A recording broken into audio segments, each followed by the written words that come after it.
What began as a relatively peaceful campaign trail in Iganga town on Friday quickly turned chaotic shortly after the NUP presidential candidate Robert Kyagulanyi finished addressing his supporters at railway grounds in Iganga town at 5 p.m.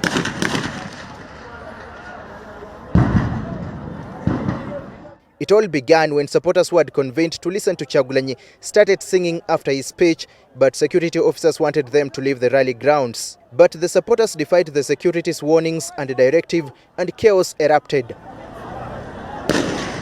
But they have killed someone! Good! But they have killed someone! That's all! Kyagulanyi had returned to Busoga sub-region to rally support, even as he seeks to be the president of Uganda. He campaigned in the region in early October at the beginning of the presidential campaigns. Today, he campaigned in Jinja City and in Iganga district. He started off in Jinja City, where he had spent a night after campaigning in Kayunga district on Thursday. There was heavy deployment of security officers comprising the army, regular police, counter-terrorism police and the field force unit in Jinja City. The main routes leading to Jinja City were blocked. Kyagulanyi supporters began gathering around him as soon as he left the hotel where he spent the night. Some followed him on foot, while others lined up along the road and cheered him as he headed to Masese, the venue for his first rally of the day.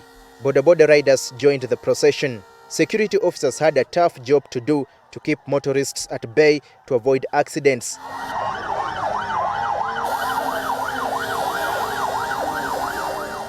Kyagulanyi held his first rally of the day at Masese landing site on the shores of Lake Victoria in Jinja City. Accessing the venue was difficult because of narrow and rough road. There was a huge crowd waiting for him at the campaign venue.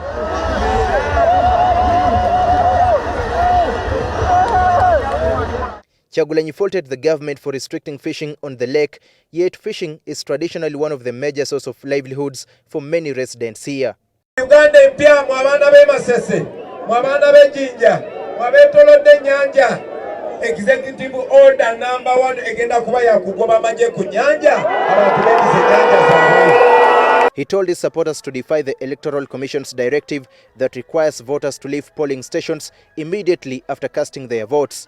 The Electoral Commission chairperson Simon Byabakama on Wednesday warned that Ugandans who intend to remain at the polling stations after casting votes will be arrested.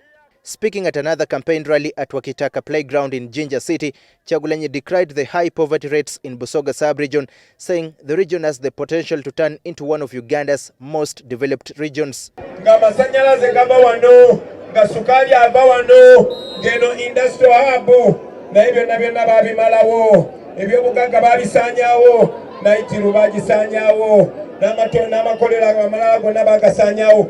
Mu Uganda empya ebyo bintu byonna bigenda kuddawo kuba tumanyi byaliwo bwe byali byo tumanyiwo era be baaguza ebintu bya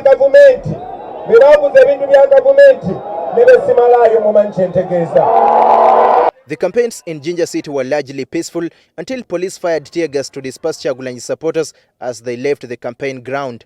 Kyagulanyi had planned to enter Iganga town, but security forces blocked the road less than a kilometer to Iganga town, preventing him from reaching the campaign ground through the main road.